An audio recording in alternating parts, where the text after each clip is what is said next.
One of the things that allows crime to thrive in this country is lack of consequence.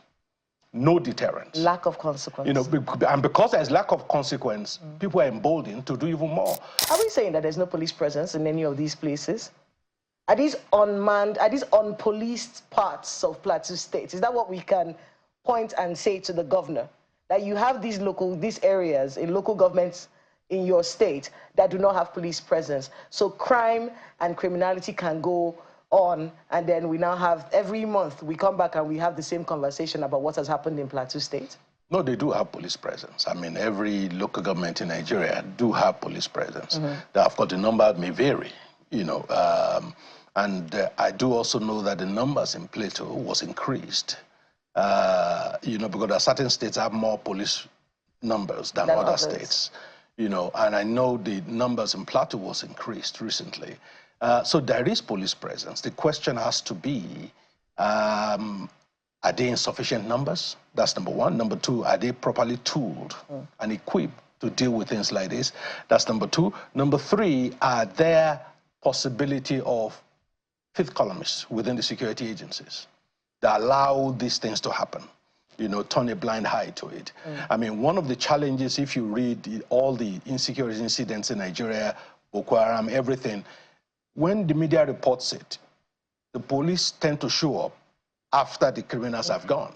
In practically every case, you know. And the question you ask yourself is why? Why would criminals be operating in a village for, say, 2-3 hours, murdering people, and security agencies are nowhere to be found? And then after they've left, suddenly security agencies appear. So I mean, it's not within the realm of reason for people to suspect that there might be some fifth columnists within the security agencies that sympathize with the aims or objectives of these criminals and therefore steer them away. You know, it's like deliberate blindness, so to speak. But these things, you know, the government might say, no, it's not happening, but then prove it. Prove that it's not happening by making an example showing that indeed these things can be tackled. And these things can be tackled. The Inspector General of Police's office has tactical teams. Yes. Were sent to troubled areas. Special teams, specially trained to handle these situations. What's happening with those tactical teams? The challenge, I think, with the policing structure is the fact that I don't think the police have been given, the current Inspector General of Police started what they call the Special Intervention Squad. But the vision, original vision behind it was for the Special Intervention Squad to exist in every state. In other words, they are there as standby force to respond. That requires a level of resources that I don't think the police have. So what they do is they'll have the Special Intervention Squad only in certain areas. So which means there is always this gap between when they are deployed. For example, if something's happening in Niger State and the Special Intervention Squad are in Abuja, it will take them time to get to the location. Whereas if there is a Niger State contingent that permanently in Niger State, they can respond faster.